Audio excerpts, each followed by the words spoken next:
there we are at the bottom. Now let's play the melody in the next position. Being able to break things down into octaves like this makes covering the fretboard so much more manageable. Hello, I've made this video to be a brief overview of 6 steps that I've found to be really helpful in studying the fretboard of the guitar. This is meant to be a brief overview. We're not going to get into every tiny little detail, but what I'm hoping that this can provide for students who are interested in it is a system to be able to come up with your own exercises, to be able to study the fretboard more independently on your own, because this is the system that I use to create exercises for myself and to conceptualize things for myself. So what I would say is that this is definitely not a beginner guitar lesson. This is for the intermediate advanced guitar player who is interested, who understands on a basic level how scales and chords are constructed and would like a systematic way to be able to practice those ideas across the entire fretboard and all 12 keys and all that good stuff. Another thing that I'll say is that these 6 steps is a lifelong study. This is very much not 6 steps to mastering the fretboard in 0 amount of time. This is like the 6 steps that you can use forever for the rest of your life to practice anything that you want in any position that you want to on the guitar. So yeah, I hope you find this helpful. If you'd like the PDF that I'm teaching from here, feel free to send me a message on Instagram. And without further ado, let's start with a little bit of improvisation.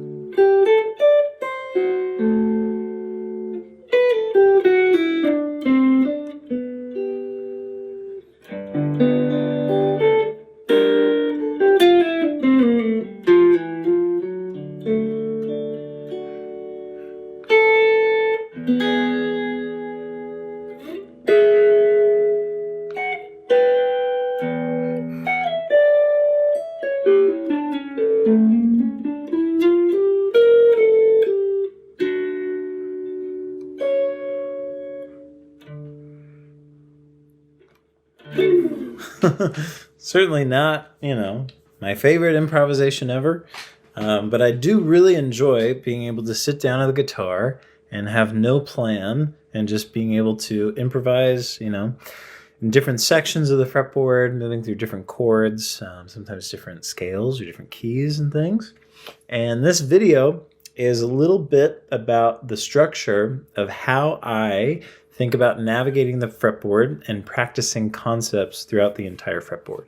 There's 6 main ideas we're going to talk about, and I hope that you find it all very useful. I'll give you a broad overview of all 6 steps right up front. So first things first is being able to practice a concept along a single string. I find that a lot of guitar players, myself included, when you start taking guitar lessons, usually the first scale you learn is the A minor pentatonic scale. And how do you learn it? You learn it across all 6 strings right from the beginning. And it is my opinion that learning a scale or any concept, whether it's a scale or an arpeggio or anything else, if you learn it across all 6 strings right from the beginning, that's way too much information to really understand how that thing works.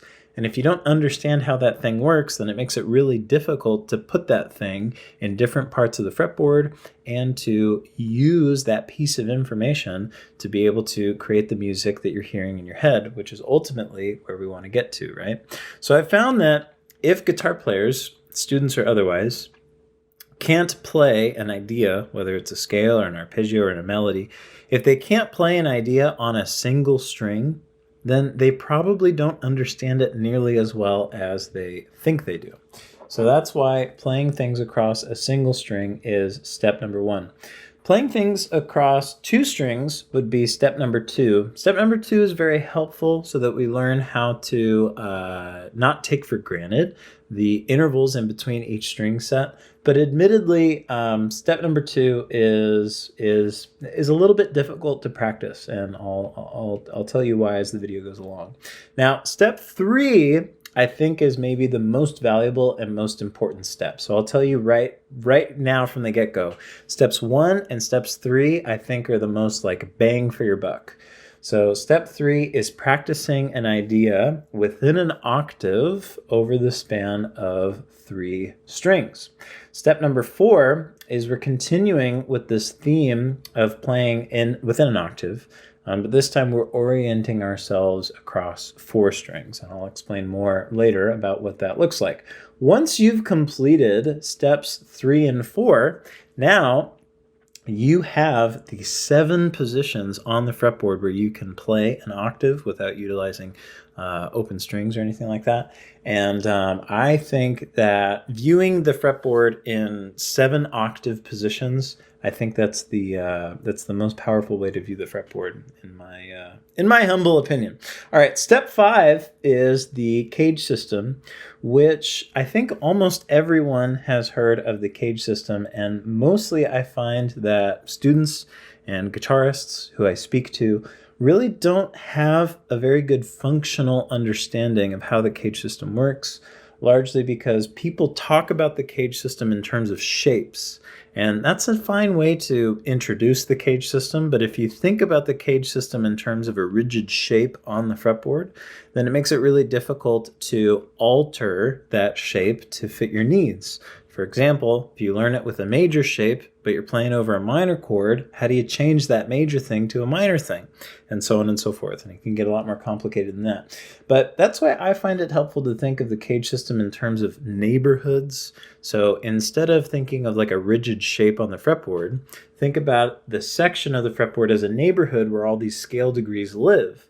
And once you develop a relationship with all these individual scale degrees and you know where they live and you go over to their house and you hang out with them every once in a while, then it makes it a lot easier to play different chords, play different sounds, and have much more of a mastery over the things that are going on rather than just being reliant on this rigid shape that you may or may not understand.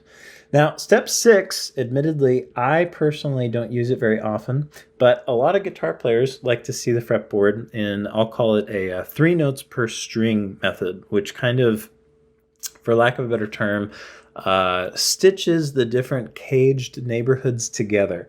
And I'll be more than happy to explain that as we go on. So without further ado, let's jump into step number 1. Here we go, playing across a single string.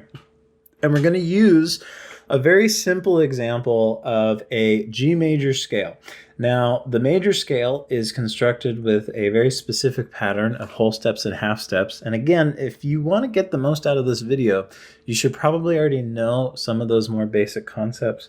I think what I'll do is I'll make some YouTube videos in the future about some of those more basic concepts if you're not familiar. But for the sake of not making this video like 4 hours or 6 hours long, I'm going to assume that you have some basic understanding of how to create, at the very least, a major scale. And again, the framework that I'm showing to you right now, we're doing this with the G major scale, but you could do it with any scale, with any arpeggio, with almost any melody, as long as the melody fits within an octave. All right, so G major scale on a single string. We're playing this on the high E string. Looks and sounds a little bit like this.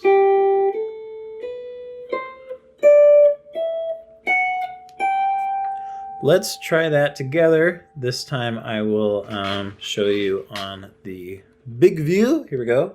Ready, go, ascending.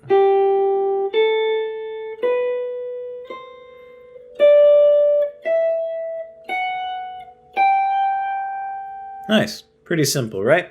Our good old friend, the major scale. What I would encourage you to do is I would encourage you to practice all things, not just this major scale, but basically all things in 3 steps. 1, you want to learn it ascending and get really comfortable with it going up in pitch. And then you want to learn it descending, going down in pitch. And then what you want to do, there's other things that you could do, like play patterns or something, but I like to encourage some improvisation, actually make some music with it. So we've already played it ascending, going up in pitch. Now we're going to play it descending, going down in pitch, going down the neck of the guitar. So let's try it descending, starting from the 15th fret. We'll try it together. Here we go. Ready, go.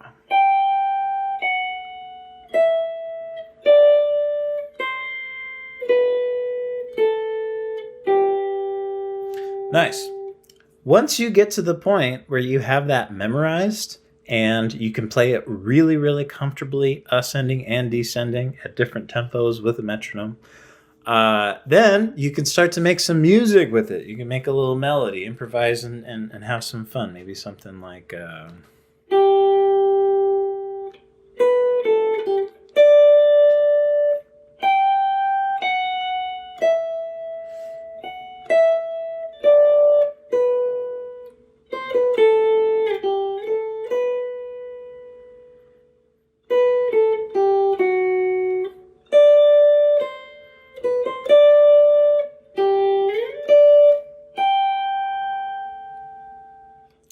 I just made that up.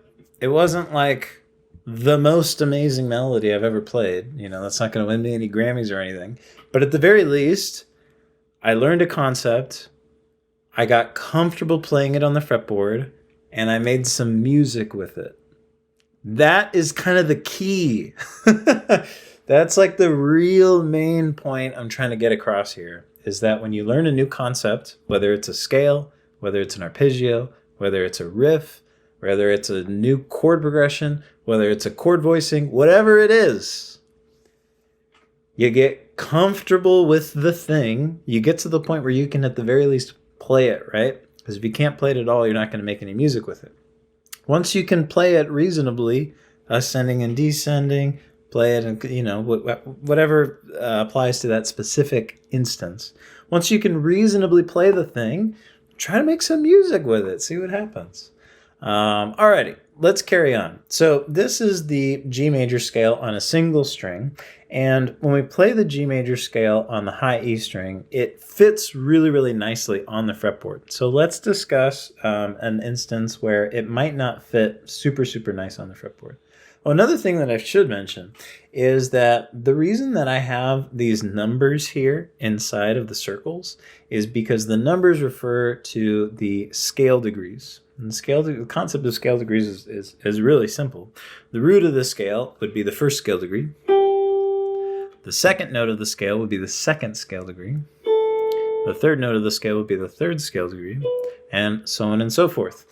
Understanding scale degrees is super, super important because scale degrees is where the personality of each note kind of comes from. And guitar players are kind of reluctant to understand scale degrees and chord tones. They tend to prefer to kind of just view rigid shapes on the fretboard. So scale degrees and chord tones is something that we'll be talking a whole lot about in general. Let's look at this G major scale on the B string. Hopefully you're in a position where you can find the notes on your own. So you would be able to find that this note right here, the 8th fret of the B string, that is our G note. So that would be the root, playing the 8th note on the B string. Now, a lot of people, when they would see a PDF like this, they might think to themselves, oh, I'm going to start at the leftmost point, and I'm going to practice to the right, like how I read, from left to right.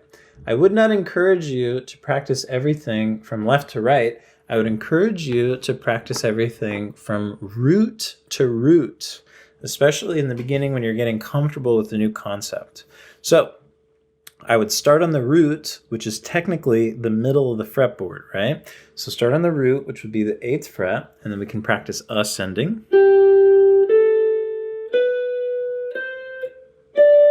And then back down descending. And especially when you get to the root, give yourself a little bit of a break so that you can emphasize that that right there is the root of the scale. Now we can continue going down, maybe going down to the 5th. And then back up to the root. This idea, if you're taking notes, You should write something like this down. The idea of starting on the root is really important. It's going to help you hear the concept better. A lot of guitar players will get like a PDF of a chord or an arpeggio, and they'll be able to play the literal notes, but they won't be able to like hear what the chord tones hear what the chord tones and the scale degrees, where they're actually at. For example, like a lot of people, going back to that first scale that most people learn, the A minor pentatonic scale. So many people can play this until they're blue in the face, but not a lot of them know where the 3 roots of the scale are, right? You got a root right here, which maybe some people would realize that. And then we got a root right here. And then we also have a root right here. And not only do you want to be able to understand where the root is, it's like, do you know where the flat third is? Well, we've got 3 of those. What about the 5th? We got 2 of those. What about the flat 7?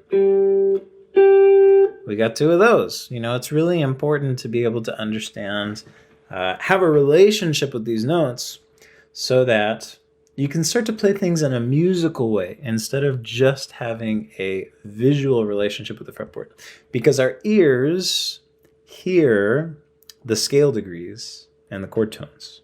Our ears don't hear like, oh, he played the 8th fret. Or like, oh, he played this box on the fretboard. It sounds like this box. It's like, no, like our ears hear the harmony and the scale degrees and the chord tones, irrespective of the visual shape that you may or may not be playing on the fretboard. Okay, I think that is a pretty good base explanation of how to practice something on a single string.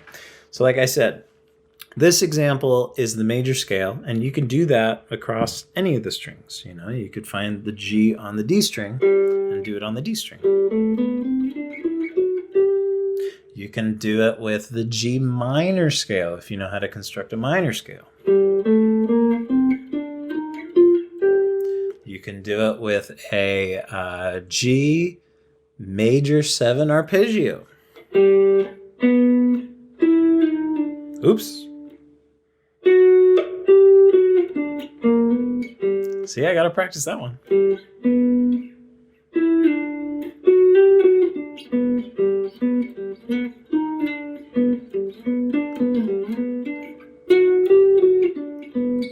See, I'm not above this stuff. I got to practice these fundamentals too.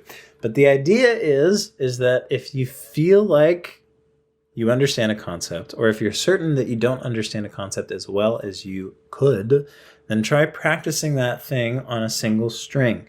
If it's a scale, if it's an arpeggio, if it's a melody. All right, let's talk a little bit about playing across 2 strings, continuing with the theme of playing a major scale. We're going to continue to focus on the G major scale across 2 strings. Now we can play across the B string and the high E string, where our root of the scale is on the 8th fret of the B string, just like how when we played it on the B string previously.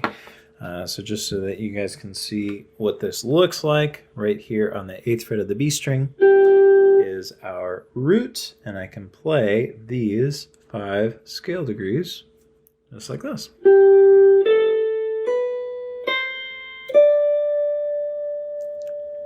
Right? Okay, let's try this together.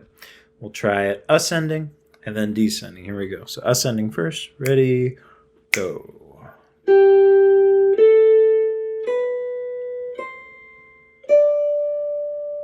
And then descending. Ready, go.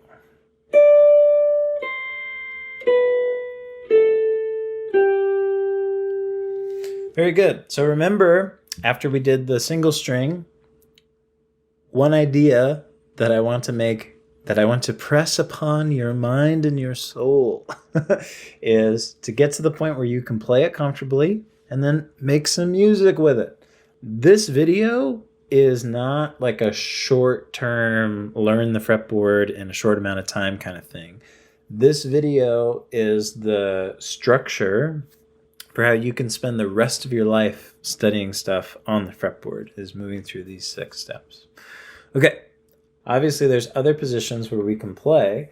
What happens if the root is on the G string? Well, it looks a little different, doesn't it? Right here, we have our root on the G string, on the 12th fret of the G string. So way up here, I'll play this for you with the guitar view so that you can see how it looks.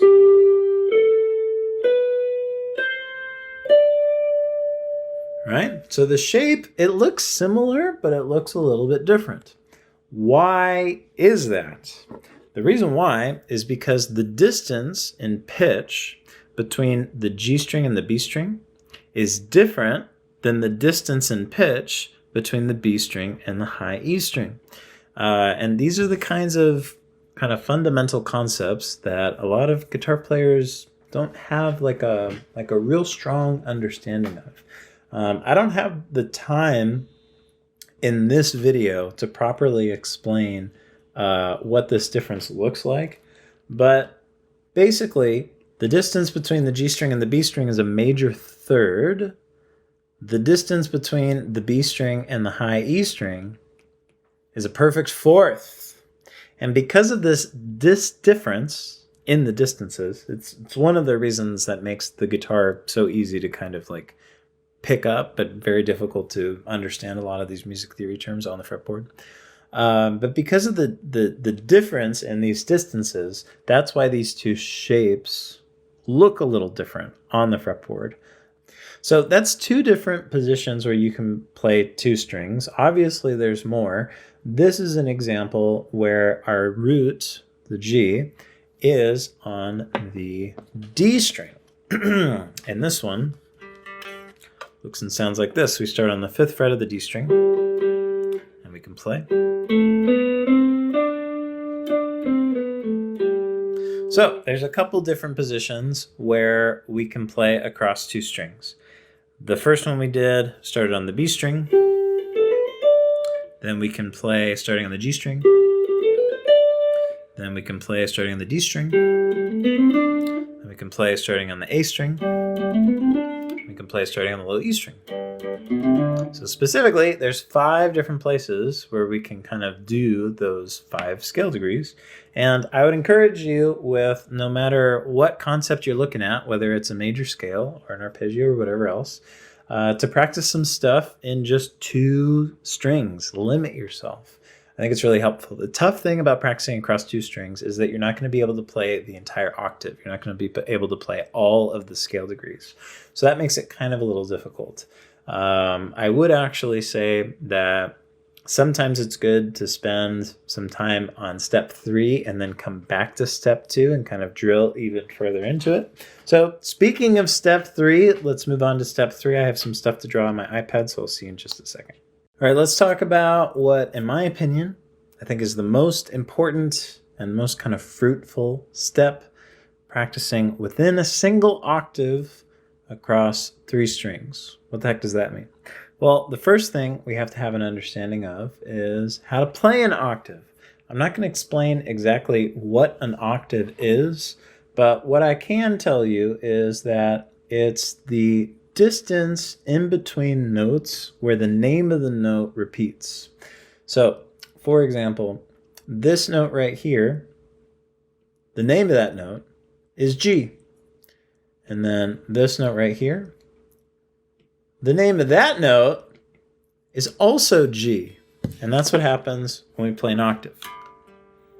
From the 3rd fret of the low E string to the 5th fret of the D string, that is the distance of 1 octave. Here it is again. There's lots of different places we could play an octave as well, but we don't need to get into that just yet. Don't want to get too ahead of myself. But that is an octave. That is an octave, and a lot of you probably already know this, but it's important that we fill in the gaps of our knowledge. We have an octave that we just played on the low E string. This second example here is we're playing an octave when the root is on the A string, the thing that I have just kind of put in the pink parentheses. So in order to play the G note, we have to go all the way up to the 10th fret. The 10th fret on the A string. Let me give you a little bit of this view. A string. Right there. That is our octave. My guitar's a little bit out of tune, but we can... Sometimes I like my guitar to be a little out of tune, if I'm being perfectly honest. Okay. Next one, we have our root on the D string,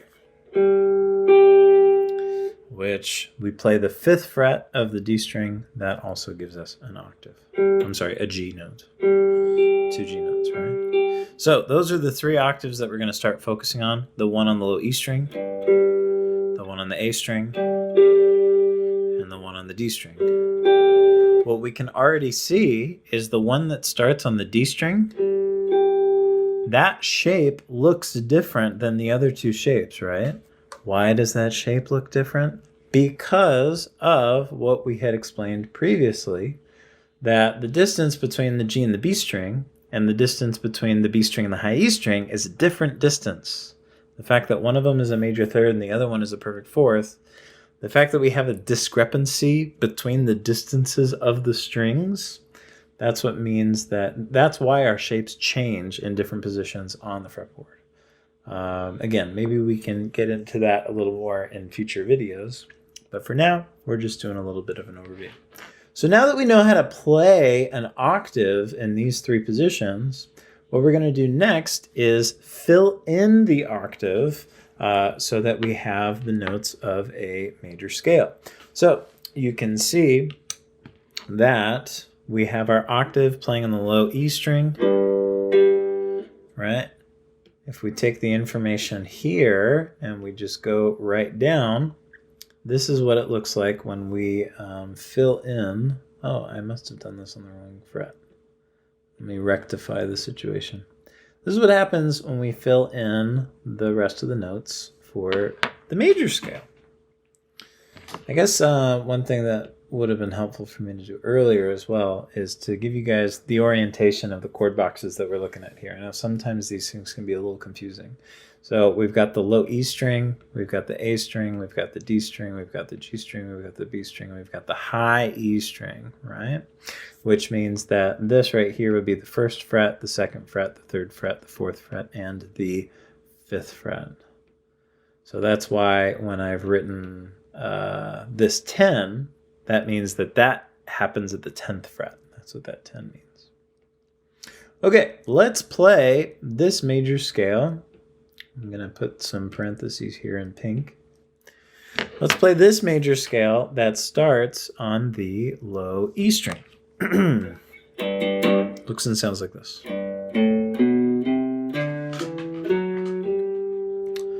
So, let me give you a view of what's going on here.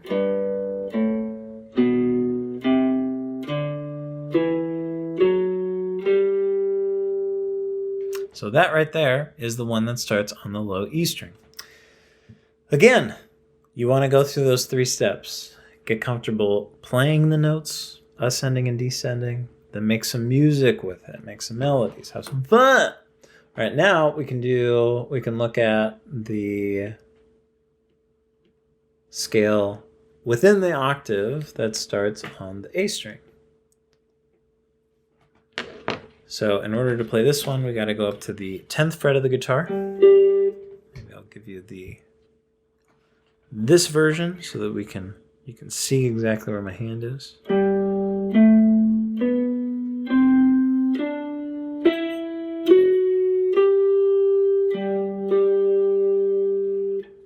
All the way up there. Alrighty, I just realized I made a small mistake on this next one that I just rectified. I had the notes on the B string on the wrong fret. But looking over at this next position that I have the pink parentheses around, we want to play the G note on the D string, which is found at the 5th fret. And this shape looks a little different, right? It looks like this.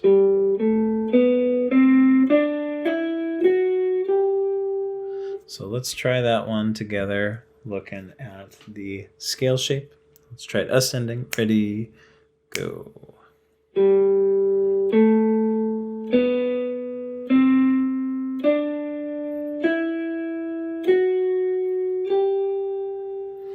So being able to practice a concept within a single octave, I find this really, really powerful because, again, if you're practicing stuff across all 6 strings,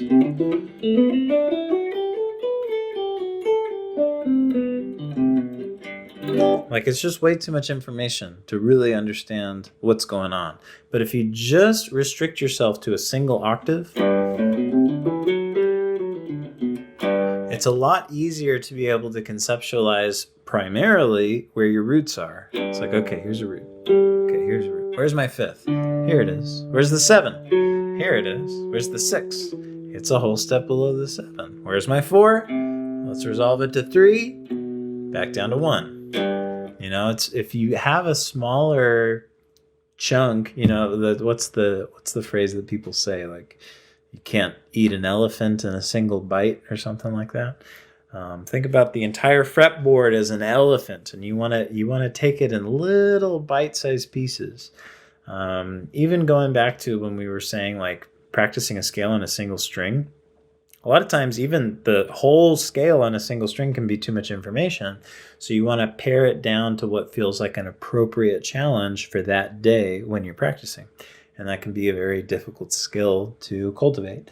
But having this framework has been really helpful for me as I've been studying things across the fretboard. So we've talked about, there's 3 places so far where we can play an octave. There's one other spot where we can play an octave that goes across 3 strings, and that is right here when we have our root on the G string. And we can see that even this shape looks a little different. So here, let me show you guys exactly how that looks and sounds. Right here, we're up at the 12th fret of the G string. Now, those 4 places, we've got an octave here, we've got an octave here, we've got an octave here, we've got an octave here.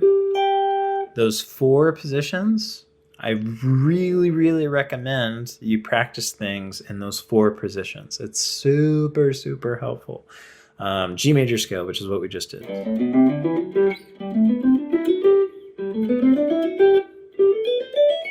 You could do a G minor scale. A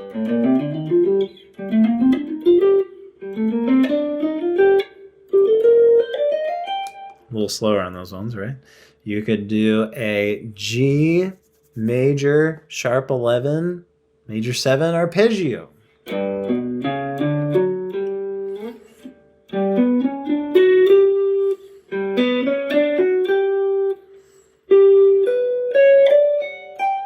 You know, whatever the idea is, you could take a little melody. Let's say a melody that went like this. You know, really simple melody. I'm going to play that in the different positions. So there we are at the bottom. Now let's play the melody in the next position. Now let's play that melody in the next position. Now let's play that melody in the next position. Being able to break things down into octaves like this makes covering the fretboard so much more manageable.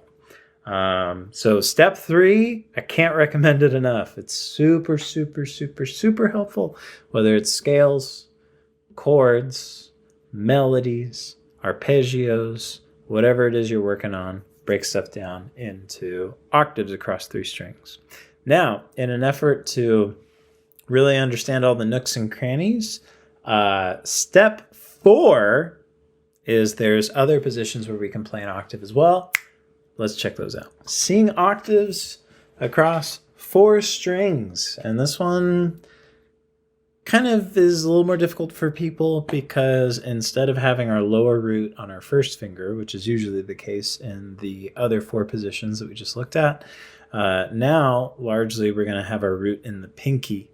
And a lot of guitar players, a lot of students don't really like using their pinky very much. But let's jump into this. So just like before, let's look at the positions where we can actually play an octave. And just like this entire video, we're still doing the scale of G major. So all of these octaves are going to be G notes. If we start with the root on the A string, we can go to the 10th fret, and then it would be the 8th fret on the B string. So I'm playing the example where the root is on the A string, and then we also have B string up there, right? So this is also an octave. A lot of people are familiar with the octaves that we played before, because you learn power chords and you learn that the octave is on the outsides of the power chords. But a lot of people don't realize that you can also play an octave like this.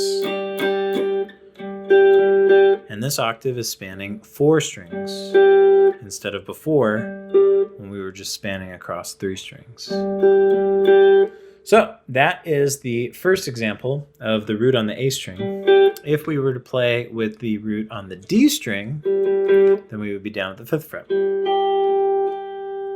you guys a look at this. 5th fret of the D string, 3rd fret of the high E string. All right, now let's look at the third example. Third example is if we were to have our root on the low E string, we could go, oh, that's not 12. That's supposed to be 15. Look at these mistakes I'm making today.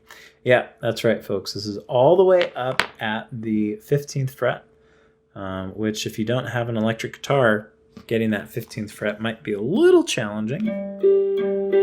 But let me give you a guitar view here. So we're all the way up at the 15th fret, and then we've got the 12th fret of the G string. So let's review really quickly those 3 shapes with the root on the A string, which is right here,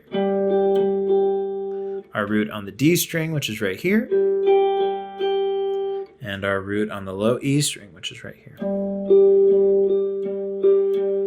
Now let's do as we did before. We're going to fill those shapes in with the other notes in the major scale.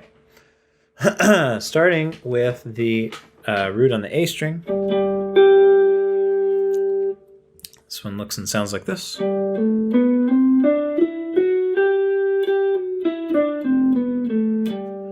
Now let's check out when we have our root on the D string. This one looks and sounds like this. And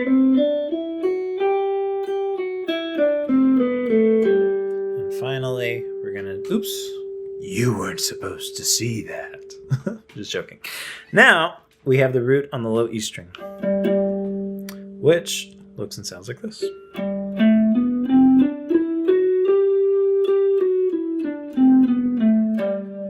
So those are our additional 3 options of octaves that span 4 frets. I'm sorry, 4 strings.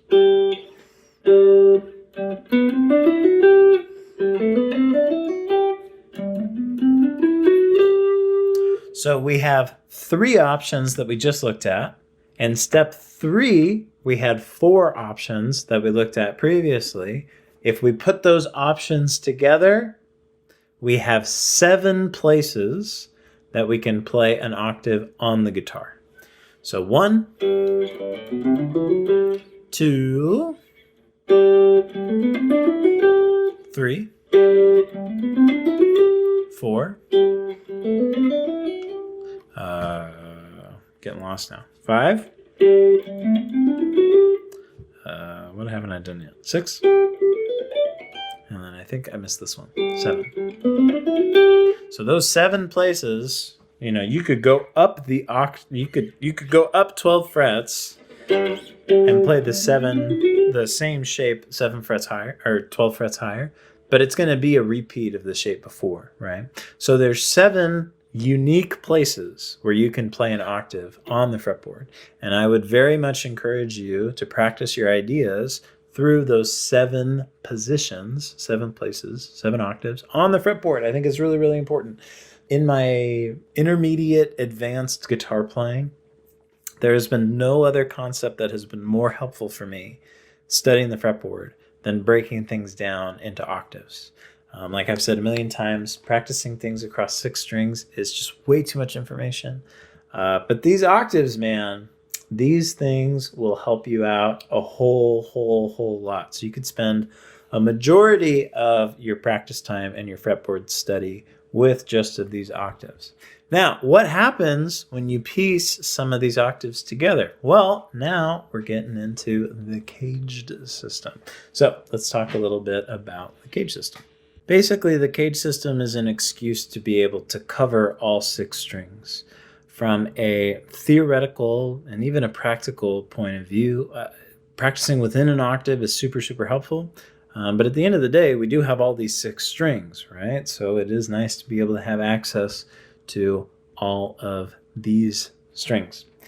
There's 5 shapes we're going to look at. As most of you know, the reason that it's called cage system is because of these, like each shape is named after a letter in the word caged, C-A-G-E-D. So there's a C shape, an A shape, a G shape, an E shape, and a D shape, so on and so forth. So let's take a look at some of these. Right here, we can see that we have a major scale starting on the 3rd fret. And like the rest of this entire video, we're still with the G major scale. And by looking at these notes, we can see something kind of interesting. Basically, what we've done is we've taken 2 octaves that we've already learned, and we've put those octaves together on the same part of the fretboard so that we can cover all 6 strings. So the first octave is between the low E string and the D string. So that one right there, in this green section.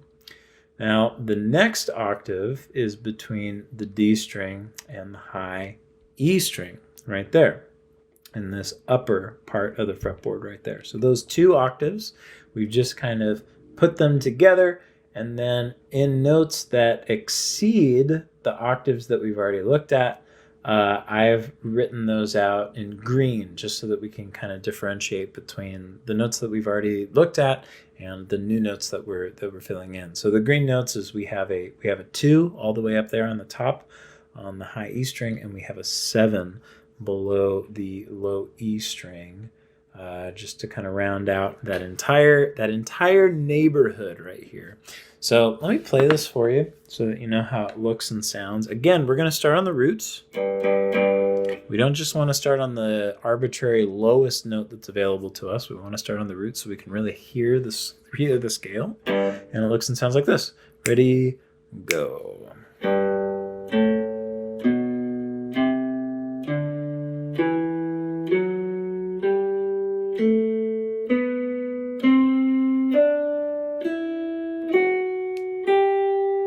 Right there, across all 6 strings.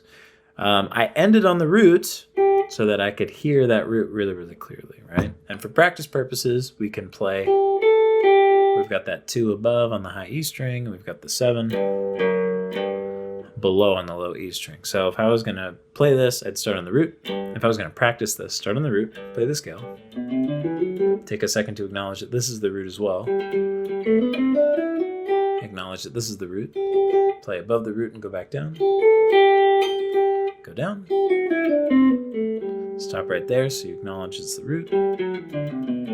Stop right there, go down, and return to our root. So that right there is our major scale in this neighborhood of the guitar. Now, what do we call this neighborhood? Well, it looks like a chord that I'm sure you're very familiar with. If you think about the very first E chord that you ever learned, probably looks like this, right at the bottom of the fretboard, right? With some of those open strings. Now, if we took that E chord and we made it into a bar chord and we slid that up to the 3rd fret so that it's the same shape as the E chord that we played before, but we're just moving that up as a bar chord. Since we're playing it at the 3rd fret, now it's a G chord. So the sound is a G chord, but the visual shape on the fretboard looks a whole lot like that E chord that we learned. This shape right here in this bar chord, we can find this shape in the scale that we just learned. So if you can't see it quite yet, let me draw your attention to it. If we look at this note right here, and this note right here, and this note right here, and this note right here, and this note right here, and this note right here, If you look at just those pink notes that I've highlighted, what do those pink notes give us? Those pink notes give us exactly the bar chord, which we're in the key of G. It sounds like a G chord, but the shape reminds us of an E shape, right? That's why people call this the E shape. When they refer to this shape in the cage system, they call it the E shape. So now you know. I like to think about this not so much as a shape, but more as, like I said before, a neighborhood. Because sometimes you might not want to play G major. You might want to play G minor. And if all you know is the literal shape, then you're not going to be able to change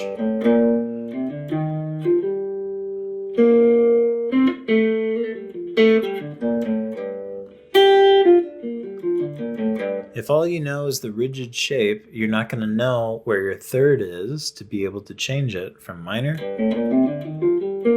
to major.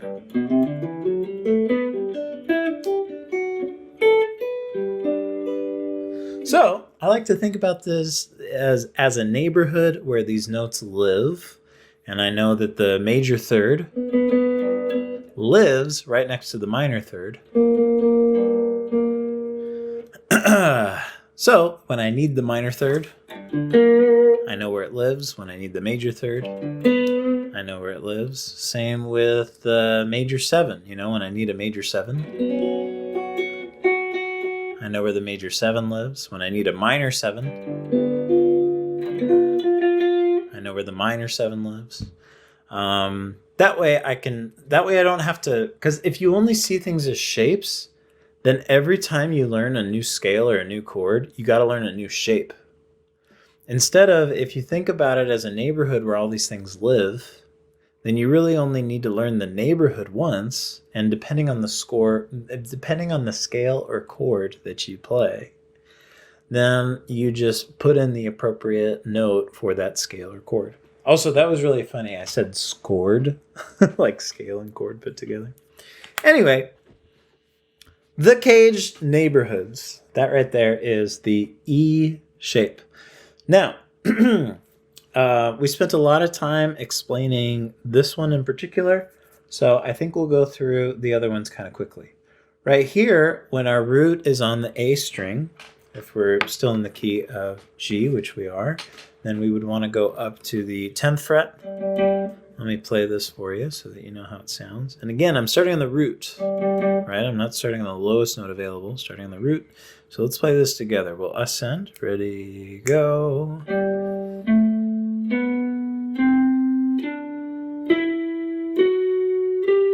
Stopping on the root to acknowledge it's the root. Now above the root, on the B string, we have a 2, we have a 3, we have the 4th scale degree, we have the 5th scale degree, we have the 6th scale degree, and then I would go back down and end on the root as well.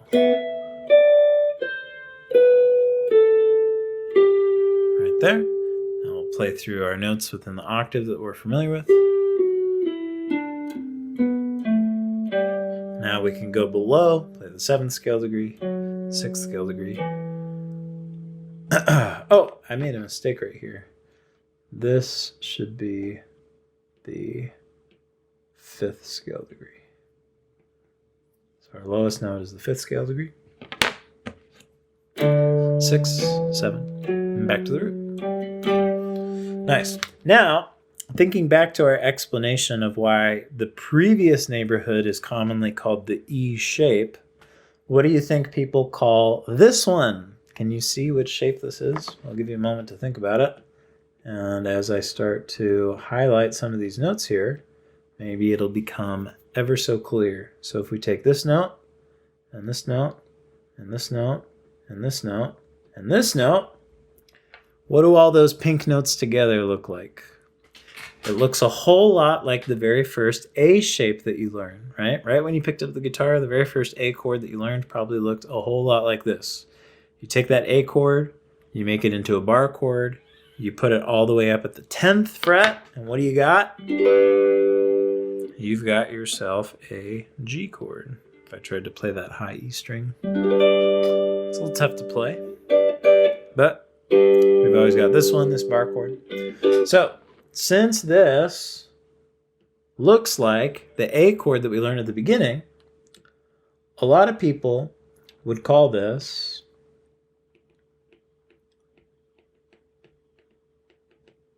the A shape, where I would refer to it as like the A neighborhood. And maybe we even come up with a funny, silly name for it, like the neighborhood of Austin, like Austin, Texas. But right here on the guitar.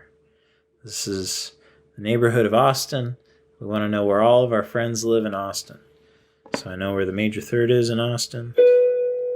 You know, I know where the fifth is in Austin.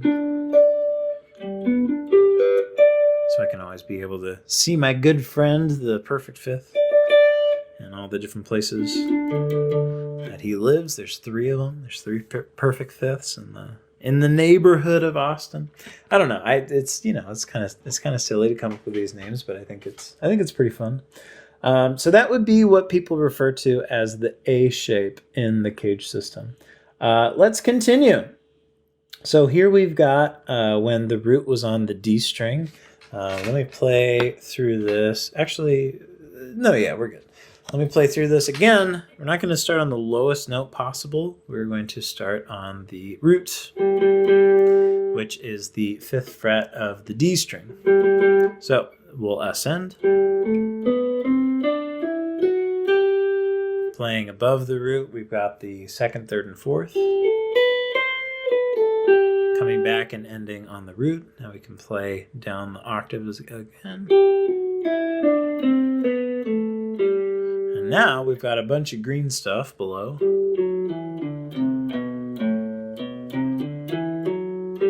And ending on the root again. Now, we've gone through this twice already. The name of this next one is also going to be named after a chord that you learned at the beginning of your guitar journey. Can you think of what chord this position of the cage system is named after? Check this out. If we take these notes, what do those pink notes remind you of? It really reminds you of the D chord, right? That very first D chord you ever learned. If you were to take that D chord and you turn it into a bar chord, which is kind of tough to do. It's not the easiest thing in the world. But if you take that D chord and you turn it into a bar chord and you play it up at the 5th fret like I'm doing right here, then we would have a G chord. So people call this the D shape of the cage system.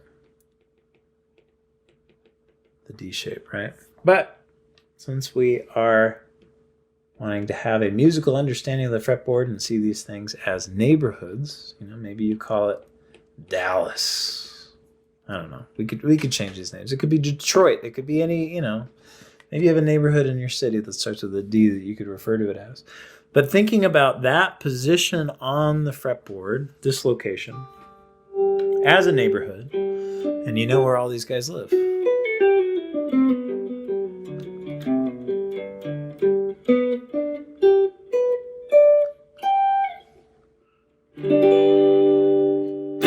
Right there, the D shape of the cage system.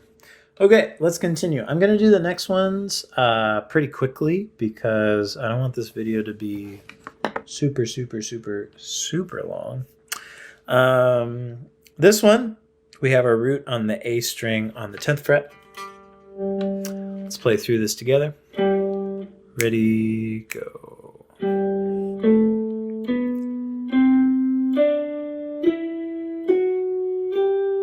Stopping to acknowledge the root. Now we can play the notes above.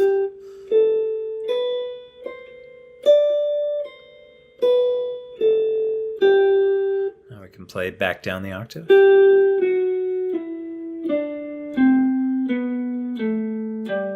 Now we can play the notes below.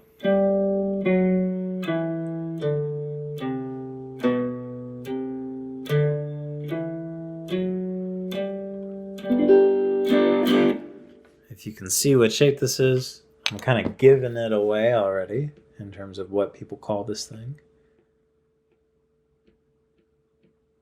So if we take this note, this note, this note, this note, and this note, what does that look like? It looks a whole lot like the C chord, right? So people call this the C shape of the cage system.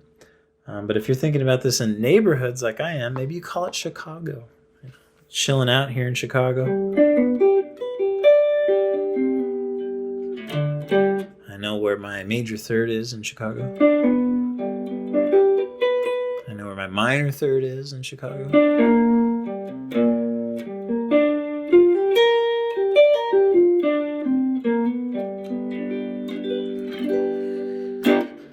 Very cool.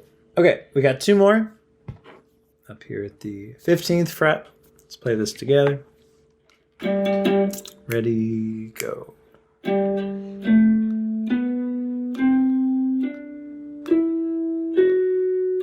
Stop at the root, acknowledge that that's the root. Keep on going.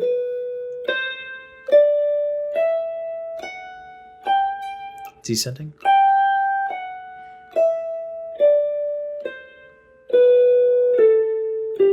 Acknowledge that that's the root.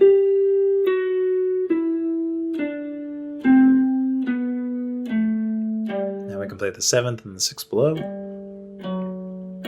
Come back to the root. Nice. Can you see which chord shape is hiding in plain sight? Look at that. Those pink notes. Looks a whole lot like a G chord. So a lot of people call this the G shape. That's how they refer to it.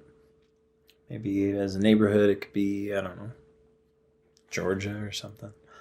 To think of a nice neighborhood name. And that is all 5. So let me show you up close. We could start with the C shape right here. And then moving on to the A shape right here. Moving on to the G shape right here. The first one we looked at, which I think is the easiest to conceptualize, which is why we started with it. The E shape right up top. And then finally, we have the D shape right here. So this is the cage system for the caged neighborhoods. And it's a great way to be able to take stuff across all 6 strings so that you're utilizing all this stuff. Now, when you learn these caged shapes or these caged neighborhoods and you get familiar with them, one problem that people talk about is being locked into these shapes. And what some people do to resolve this issue is to do 3 notes per string. So I'm going to explain that system next. And it's literally what it sounds like, is you construct a major scale, but you strictly do 3 notes for every single string. But to be honest with you guys, what I have spent more time doing is actually just practicing going back and forth in between caged neighborhoods. So, and I'll show you this exercise right now. I can show you conceptually really quickly. Is let's say that, so we're still in the key of G major. And we have this shape right here, which would be called the E shape.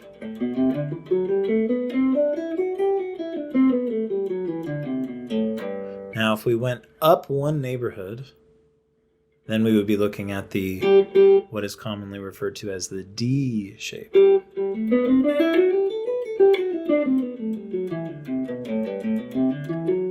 Right? One of the things, I did a lot of this kind of practice, is that you start on a lower neighborhood and then you choose which string you're going to change into the other neighborhood. So let's start by changing on the high E string. So check this out. High E string, go up, and then descend, right? Going back on the high E string as well. Now this time, we're gonna ascend on the B string.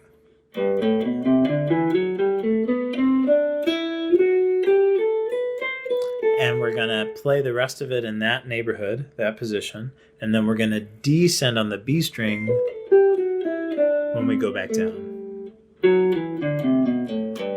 Now this time, we're gonna do it, we're gonna make that transition on the G string. Right here.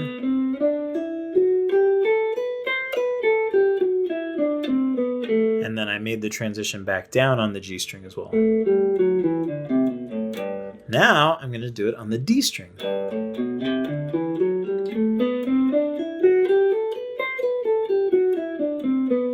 Going down on the D string. Now I'm going to do it on the A string.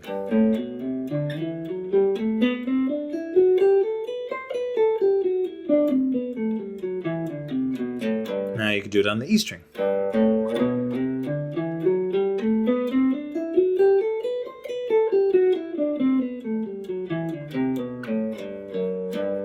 That exercise right there, I've found to be more helpful than 3 notes per string, because sometimes 3 notes per string can become kind of like what I was talking about with the cage shape, is that if you build this relationship with like a really rigid shape, then it makes it more difficult to understand where these notes live, like what are the scale degrees and what are the chord tones.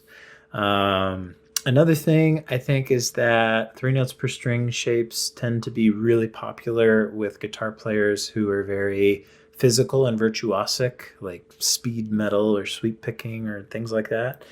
And so admittedly, I'm not very good at a lot of that sort of stuff. So I know that the 3 notes per string mentality has its place, which is why I'm going to explain it. But I just wanted to let you guys know, truthfully, it's not something that I practice a whole lot of. I do practice it from time to time, but I really spend a majority of my guitar study in steps 1 and 3.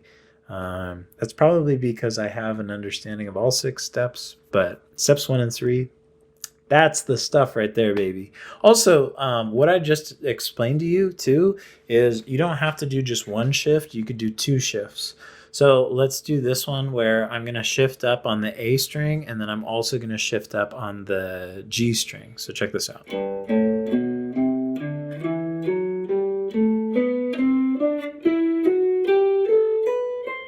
And then same thing going down, where I'll shift down on the G string and shift down on the A string.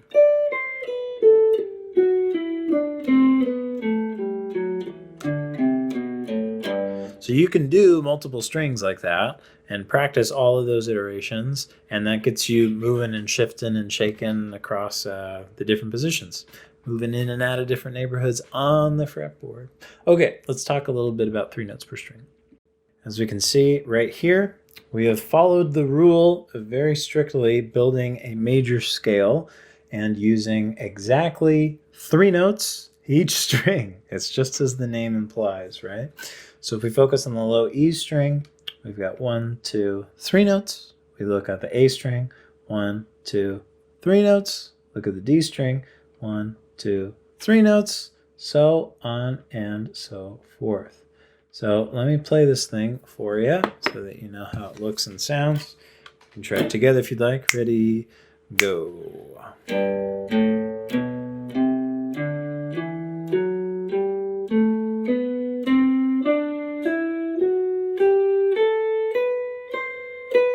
Descending.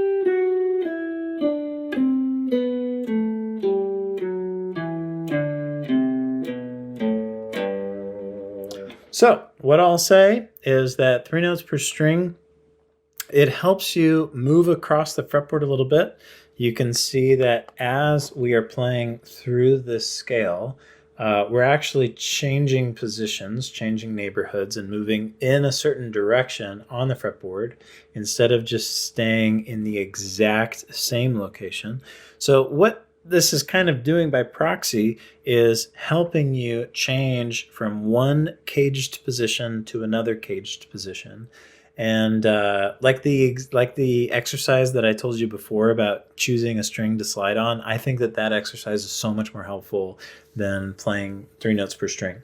But a lot of people like doing 3 notes per string scales. So here I am showing you the information. And I have spent a good amount of time practicing 3 notes per string, especially for right hand stuff, because with your right hand, you can just lock into just doing 1, 2, 3, 1, 2, 3. And that can be really helpful with the right hand. And I'm not going to write out the other positions, but basically starting on each note, you can very strictly say, okay, only 3 strings. So this one that we just played through, I started on the root and I was like, okay, 1, 2, 3, 1, 2, 3, 3, 3 more, 3 more, 3 more. You could start on the second scale degree and do the same thing. So 3, okay, 3, 3, 3, oops, 3, 3.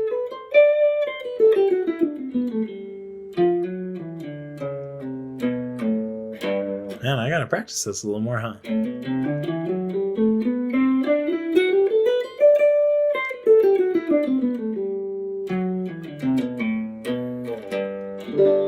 A lot of times, people will look at this and they'll start to try to make meaning of the way that the shape is laid out. They see to themselves like, oh, like it avoids this fret. Why does it avoid that fret?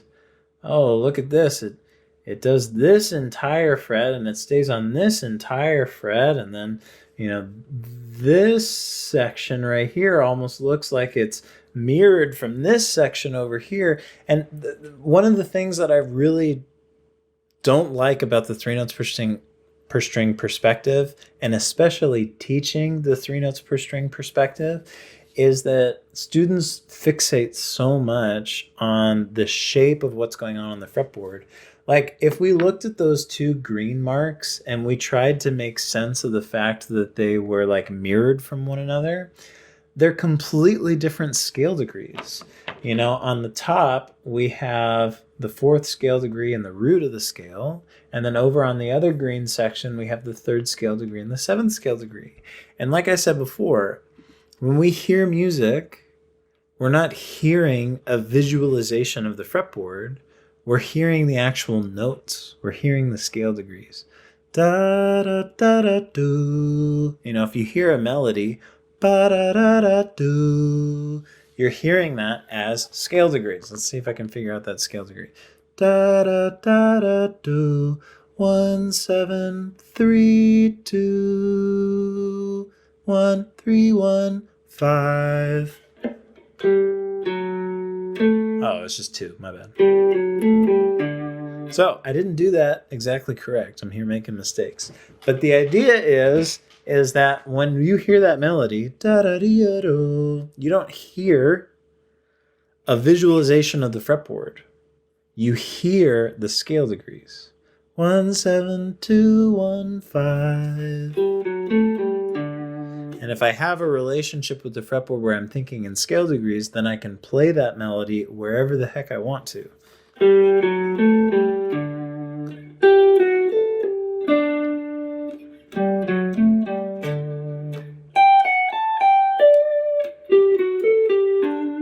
Whereas if I'm locked into one section on the fretboard in one shape and I don't know what notes live there because I'm just thinking of a visual shape instead of thinking about the scale degrees or the chord tones, then you can't do stuff like that. You can't express yourself nearly as musically. So I'm really kind of, I know it sounds like I'm telling you not to practice 3 notes per string.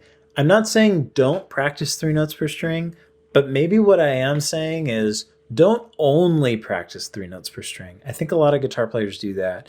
And from my humble perspective, I think that steps 1 and steps 3 are the most important, is playing stuff on a single string and then playing stuff within an octave. I'm not going to take the time to write out the other positions of the 3 notes per string. Feel free to do that on your own. I think that would be a great exercise for you. But I hope that you found a lot of this really useful in kind of pointing you in a certain direction. And I know that this is a crazy amount of information. It's probably way too much information for one YouTube video, but here we are. I wanted to give you just a broad overview of how I conceptualize things and how I practice stuff on the fretboard. So step 1, working through a single string. Then you got 2 strings. Step 3, my absolute favorite, working through a single octave. Step 4, also very important, the other octaves that go across the 4 strings. And then the cage method, which is really, really valuable. And then obviously also 3 notes per string. Dang, this was a ton of information that we've talked about today.